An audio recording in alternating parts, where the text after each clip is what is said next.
Une route traverse la saison des pluies et déjoue les certitudes établies. Au Burkina Faso, quand les infrastructures classiques engloutissent des budgets lourds, une solution rudimentaire fondée sur des pneus usagés résiste, coûte moins cher et bouscule les réflexes importés. Pourquoi cette décision d'Ibrahim Traoré concerne-t-elle directement votre quotidien, au-delà d'un simple chantier rural? Parce qu'une route qui tient peut déplacer des équilibres durables. Ce récit ne promet ni miracle technique ni héros simplifié. Il propose autre chose. Comprendre comment une décision apparemment modeste peut déplacer des équilibres économiques, sociaux et politiques durables sans attendre des financements extérieurs incertains. Le bénéfice pour le spectateur est clair. Saisir comment une route ordinaire devient un levier concret. L'enjeu dépasse la construction routière. Dans de nombreuses zones rurales du Burkina Faso, l'impraticabilité des pistes pendant la saison des pluies fragilise l'accès aux soins, à l'école et au marché, transformant chaque déplacement en pari. La question centrale n'est donc pas seulement comment construire, mais comment choisir. Choisir entre dépendre de solutions coûteuses importées ou tester une méthode locale, moins chère mais incertaine. C'est dans cette tension que s'inscrit la décision portée par Ibrahim Traoré, avec des conséquences qui touchent le quotidien bien au-delà d'un chantier isolé. La section test a traversé la saison des pluies sans se rompre. Un chiffre déplace aussitôt le débat. Près de 40% de réduction des coûts de construction par rapport aux méthodes classiques. Un écart suffisant pour forcer les sceptiques à regarder les faits avant les réflexes. C'est ici que la question ouverte au début trouve son premier verrou. L'initiative portée par Ibrahim Traoré n'est plus seulement une idée ingénieuse formulée dans un discours politique.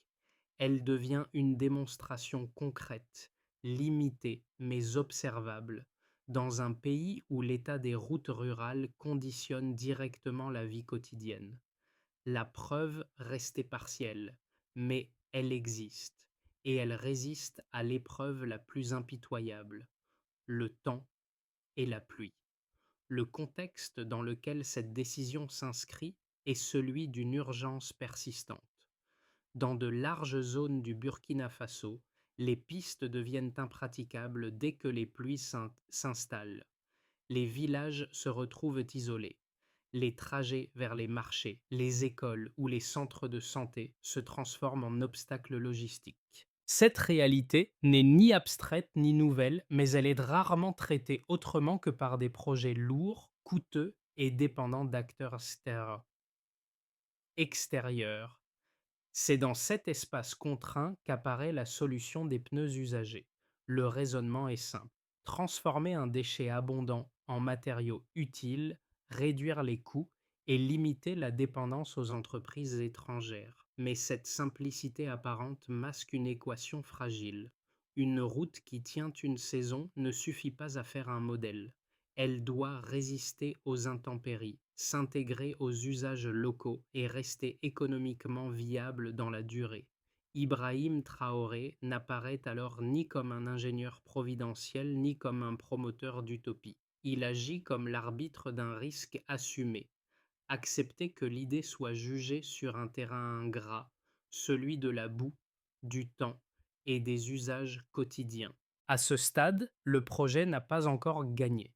Il a simplement franchi une frontière décisive, passé du discours à la preuve. Le récit quitte alors le niveau des annonces pour suivre un acteur de terrain. Il ne s'agit ni d'un ministre ni d'un expert d'international, mais d'un chef d'équipe locale chargé d'organiser la collecte et la préparation des pneus. Son rôle est discret, presque banal, et c'est précisément ce qui rend le projet lisible. Il doit convaincre les habitants de participer, coordonner des points de dépôt, puis synchroniser le rythme de la collecte avec celui du chantier. La route devient une suite d'actions concrètes, non une promesse abstraite. Autour de lui, les premiers effets apparaissent rapidement. Dans un village de l'Est, une vendeuse de produits agricoles explique que pendant la saison des pluies, le trajet vers le marché se transforme habituellement en risque. La voie expérimentale ne change pas la quantité récoltée, mais elle change la régularité. Quand la piste reste praticable, elle peut planifier, transporter et vendre sans perdre une journée entière à attendre que la boue sèche. Un agent de santé décrit un impact similaire. Avant, une route endommagée retardait les consultations et compliquait les urgences. Après, l'intérêt principal n'est pas la modernité de la chaussée, mais sa continuité au moment où tout lâche ailleurs. Ce détail reconnecte immédiatement la technique à l'essentiel: accès, fiabilité, confiance. Dans ce cadre, la décision soutenue par Ibrahim Traoré prend une forme tangible. Si les habitants collectent, transforment et participent à la pause, ils ne défendent donc plus un projet imposé. Ils défendent leur propre solution. Le gain reste limité, mais une certitude s'installe déjà.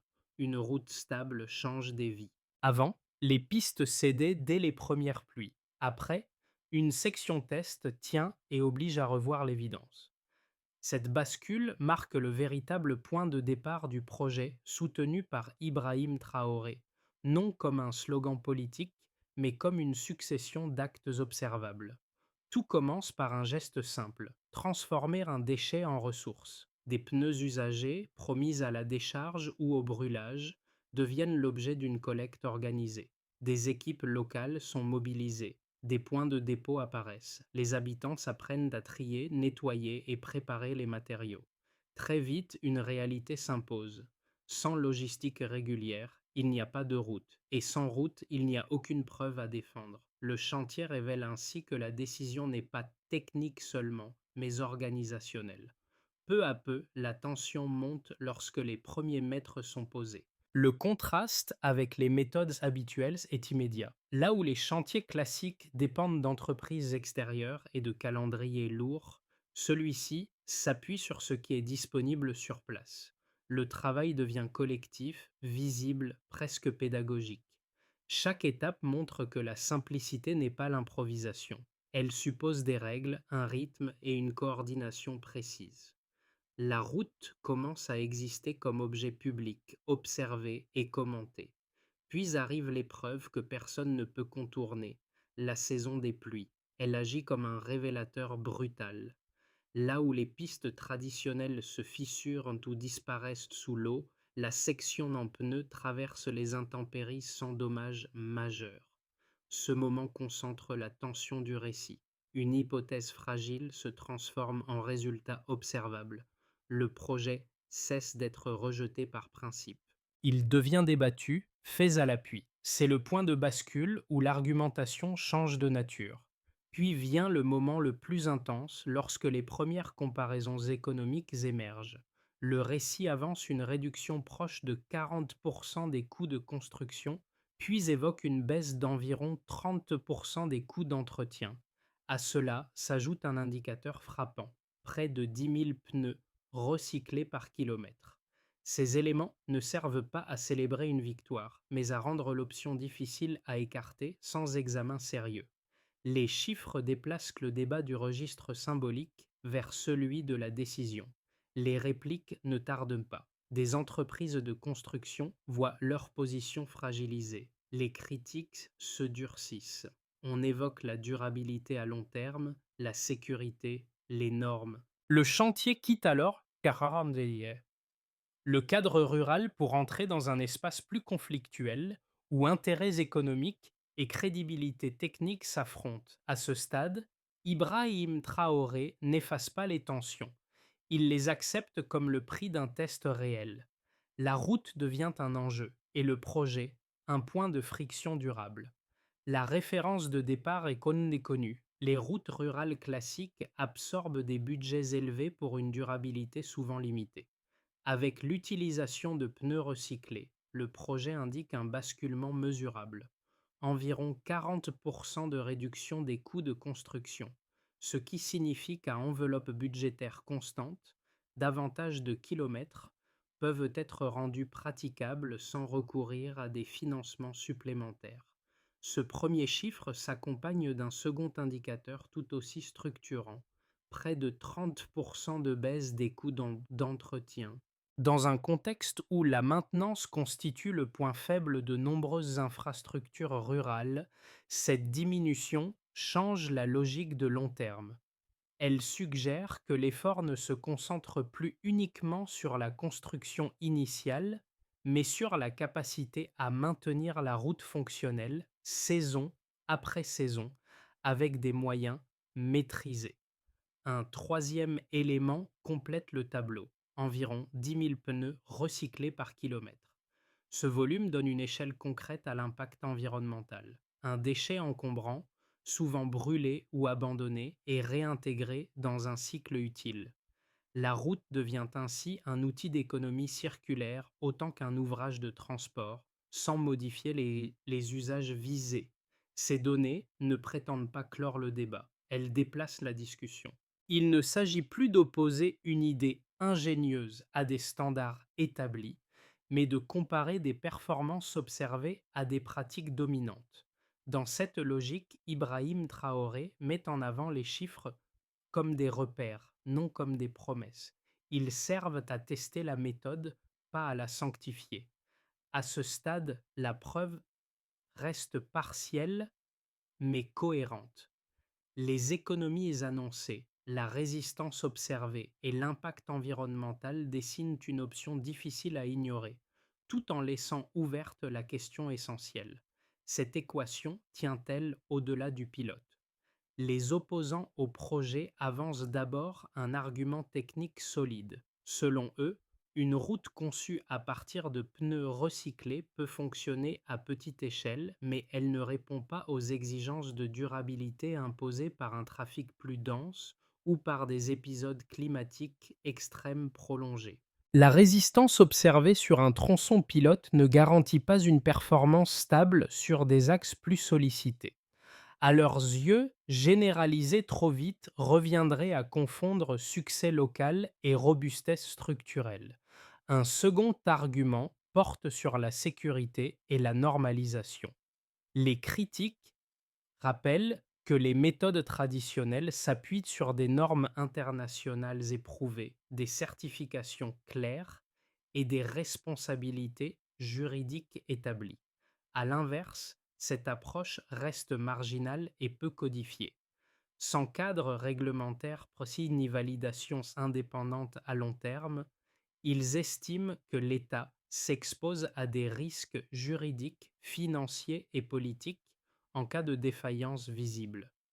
Ces réserves ne sont ni caricaturales ni infondées. Elles rappellent que toute innovation infrastructurelle doit être jugée sur la durée, pas sur un premier résultat encourageant. La réponse formulée par les défenseurs du projet repose alors sur un contrepoint précis et limité. Les routes concernées ne visent pas des autoroutes à trafic intensif, mais des axes ruraux où la priorité est la praticabilité pendant la saison des pluies. Le critère n'est pas la vitesse ni le volume, mais la continuité d'accès. Dans ce cadre, la méthode n'est pas présentée comme universelle. Elle est adaptée à un usage ciblé avec des coûts, des matériaux et des compétences locales. La discussion se déplace ainsi d'une opposition binaire vers une question plus opérationnelle. Pour quels besoins précis cette solution est-elle pertinente et à quelles conditions peut-elle être reproduite sans dégrader la sécurité? La solidité du projet ne se joue donc pas dans le déni des limites, mais dans leur intégration explicite au raisonnement. À ce point précis du récit, l'initiative cesse d'être perçue comme une expérimentation isolée. Elle devient un signal stratégique. Ce qui était observé à l'échelle d'un village commence à être lu comme une option reproductible sous conditions dans d'autres zones rurales confrontées aux mêmes contraintes. La discussion ne porte plus uniquement sur la solidité d'une route, mais sur la capacité d'un État à orienter ses choix techniques face à des réalités persistantes. Ce déplacement du regard modifie la position d'Ibrahim Traoré. Il n'est plus seulement celui qui autorise un test audacieux. Il devient l'acteur qui assume publiquement un changement de logique, privilégier l'adaptation locale plutôt que l'alignement systématique sur des modèles importés. Cette posture n'est ni spectaculaire ni idéologique, elle est pragmatique. Elle s'appuie sur des résultats partiels mais observables et accepte que l'évaluation continue fasse partie intégrante du processus décisionnel. La révélation tient dans ce glissement discret. L'innovation ne réside pas uniquement dans l'usage des pneus recyclés, mais dans la méthode de décision elle-même. Tester rapidement. Observer sur le terrain, corriger sans dogme, étendre uniquement ce qui résiste au réel. Cette approche rompt avec des projets figés, conçus loin du terrain et souvent fragilisés dès la première saison des pluies. À partir de là, la question centrale change. Non plus est-ce atypique, mais est-ce gouvernable dans la durée? Les effets de l'initiative ne se lisent pas de la même manière selon les acteurs concernés, et c'est précisément cette diversité qui permet d'évaluer si le projet dépasse le symbole. Pour les institutions nationales, l'enjeu est d'abord budgétaire et stratégique. Une réduction d'environ 40% des coûts de construction modifie les arbitrages.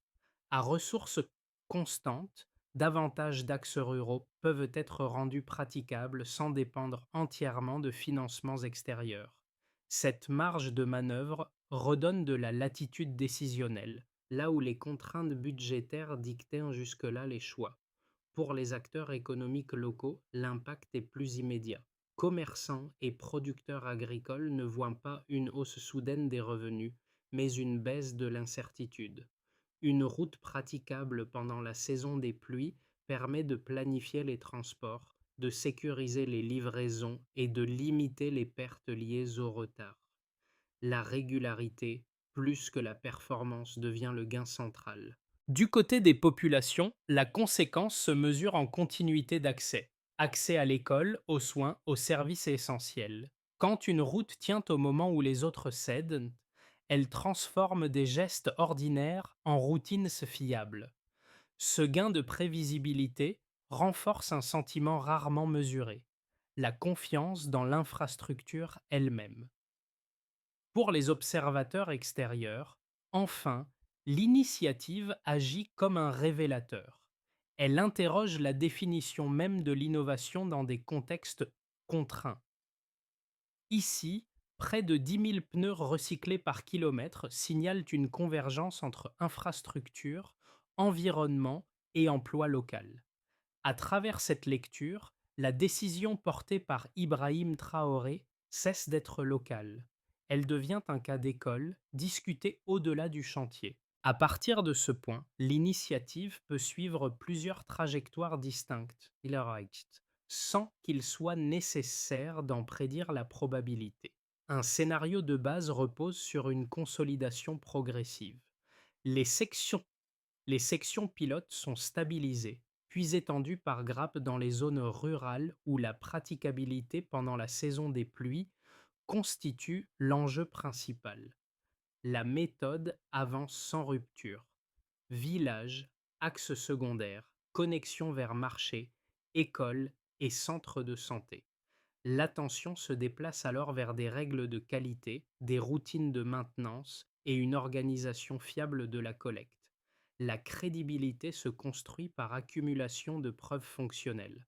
Un scénario optimiste suppose une accélération. L'adhésion locale se renforce, l'attention médiatique requalifie l'initiative en modèle d'adaptation et les centres de collecte se multiplient. Les formations s'élargissent, l'emploi local se consolide et les économies réalisées sur la construction et l'entretien libèrent des marges pour d'autres priorités publiques.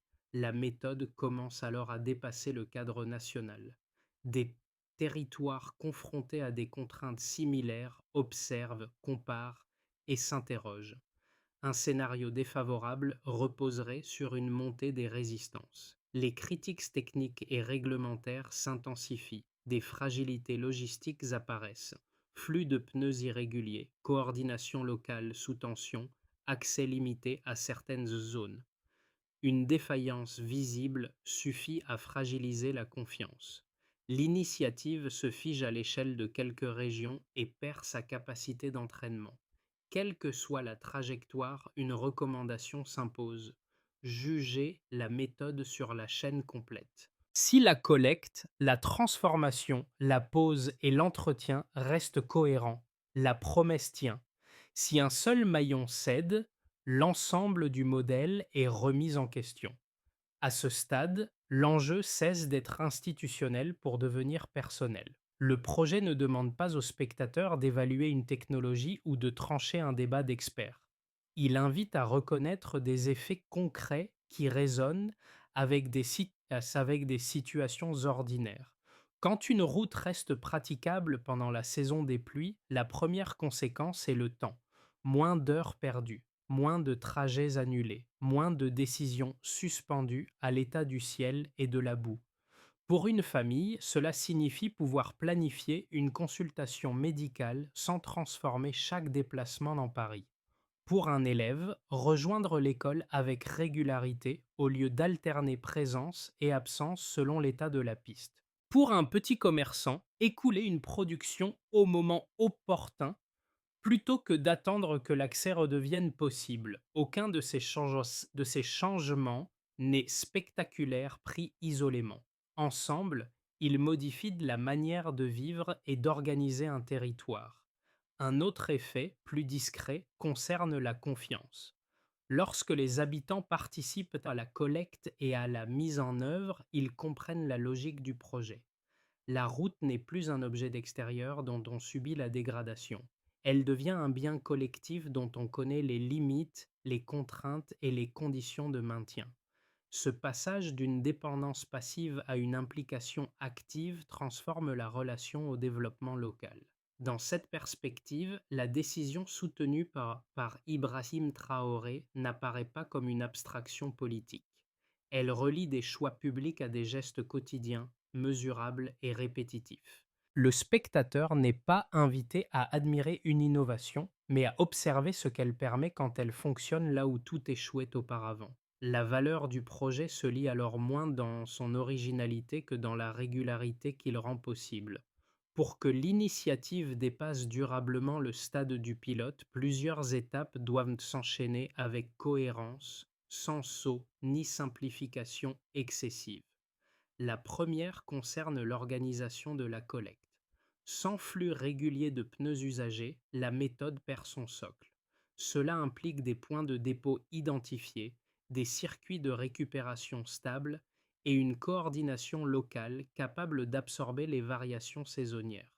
La réussite ne dépend pas d'un stock ponctuel, mais d'une capacité continue à alimenter les chantiers.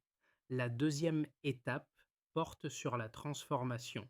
Trier, nettoyer et préparer les pneus exigent des gestes précis et reproductibles. Des formations ciblées permettent d'éviter l'improvisation et de garantir une qualité homogène d'un site à l'autre.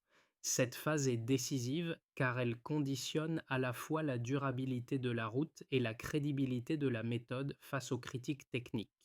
Sans maîtrise locale de ce savoir-faire, l'avantage économique se dissipe rapidement. Vient ensuite la pause qui doit rester strictement alignée avec les usages visés. Les axes concernés ne sont pas conçus pour un trafic intensif, mais pour assurer une praticabilité constante pendant la saison des pluies. Maintenir cette adéquation entre conception et usage évite les surpromesses et limite les risques d'échec visibles. La méthode gagne en solidité lorsqu'elle accepte clairement ses propres limites. La quatrième étape est souvent la plus négligée. L'entretien. Une route qui tient doit aussi pouvoir être réparée rapidement avec les mêmes ressources locales. Des routines simples, intégrées aux communautés, permettent d'intervenir avant que les dégradations ne deviennent critiques. C'est ici que le modèle révèle sa robustesse réelle, bien au-delà de la construction initiale. Enfin, la mesure relie l'ensemble. Coût, durabilité, participation locale et continuité d'accès doivent être suivis de manière transparente. Dans cette logique, Ibrahim Traoré met en avant une méthode plus qu'un symbole. Chaque étape répond à une question simple. Qui fait quoi, quand et comment sait-on que cela fonctionne réellement? Le récit revient à ce qui semblait secondaire au départ. Une route, un village, un trajet rendu possible au moment précis où tout autour se dégrade. Ce détail, observé dès les premières sections, reprend d'ici tout son sens. La transformation ne tient pas à l'originalité du matériau, mais à la cohérence entre une décision publique et la réalité du terrain, éprouvée jour après jour. En suivant cette trajectoire, Ibrahim Traoré n'apparaît ni comme un visionnaire isolé, ni comme un gestionnaire lointain. Il incarne un choix assumé, accepter l'incertitude d'une solution locale plutôt que la certitude coûteuse de modèles importés. Ce choix n'efface pas les risques, il les rend visibles, discutables et ajustables. Il accepte que l'échec soit possible, mais refuse que l'inaction devienne la norme. La route en pneus recyclés n'est pas présentée comme une réponse universelle. Elle agit comme un miroir. Elle renvoie une question simple à chaque observateur. Que se passe-t-il quand une communauté peut réparer, maintenir et comprendre ce qui la relie au reste du pays? À cet instant précis, l'infrastructure cesse d'être abstraite. Elle devient relationnelle, presque intime. Une chose demeure, au terme du parcours. Quand une route tient, la promesse devient crédible.